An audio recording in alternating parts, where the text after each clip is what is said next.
Tivaouane Télévision, la lumière de Tijane. Oustaz wax ñun ñëpp ñi bokk ci bàyyi xel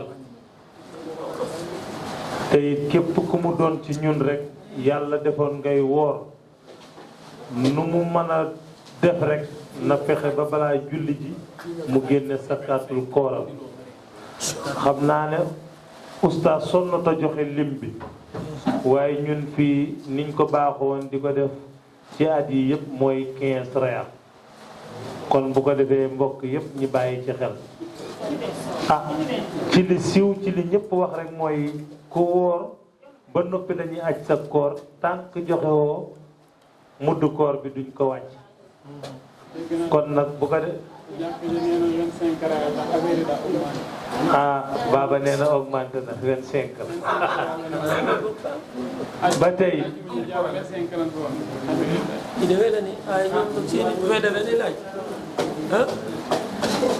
kon baax na bu ko defee rek ñaar yëpp baax na muy 20 di 25 kon bu ko defee ku ciy génn rek na jéem a matal 25 bu ko defee ñi bàyyi ci xel ñun ñëpp ñi góorgóorlu ci bu baax ndax it bokk na ci liy mottali koor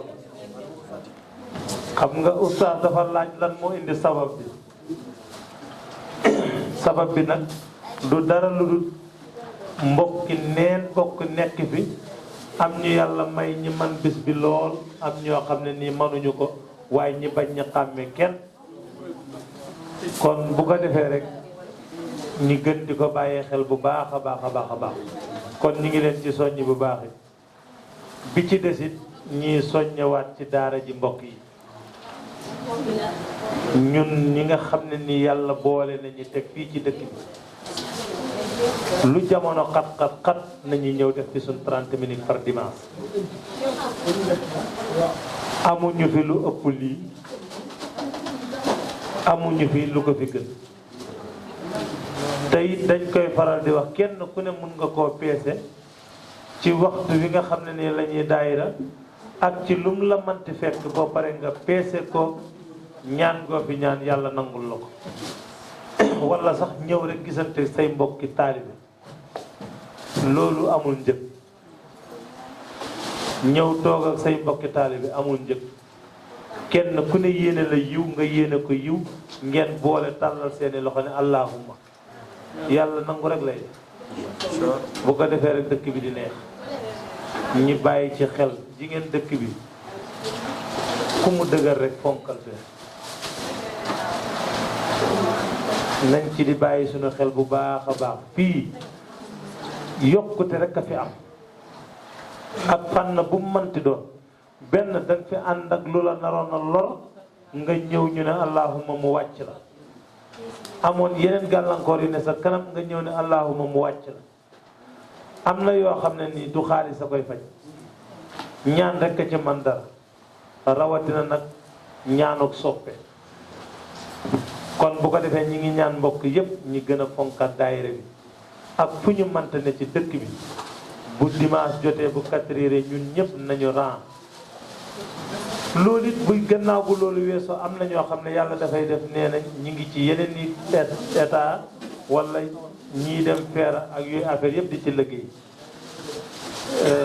xam naa ne daañ commencé leen na moom par dimanche bu ngoon si jotee rek ñu ne tay fixe bi ku ñëwuti dugal sa barkeelu ci groupe bi ñam moom ñàkk ñëw gi nag mooy ñi fi nekkul ñay moom fixe bi mooy ñi nga xam ne jàpp nañ ne nekkuñu ci dëkk bi waaye ne fi moom tardé ko ñaar ba ñett ëpp naa leen kon bu ko defee ñi ngi soññ ci côté boobu bu baax a baax a baax a baax ñi ngi ciy soññ ñëpp ñu di ko bàyyi xel ñi dëkkee Barasak ñi dëkkee Butanta Tantamaare ñëpp nañ di ñëw waaw Butanta yi daal moom jar nañoo waxal moom waaw bu ko defee ñi bàyyi ci xel bu baax a baax a baax kon xam naa dañuy gàttalagum Baba jóg laaj diis yi buñ paree rek ñi daal di conclure ñaan ndax it guddi gaa ngi dem te ñu war a xëy it am nañ insha allah kon bu ko defee rek Haaji Baba jógal laaj yi buñ paree ñu dara conclure def ñaanalante ba beneen insha allah.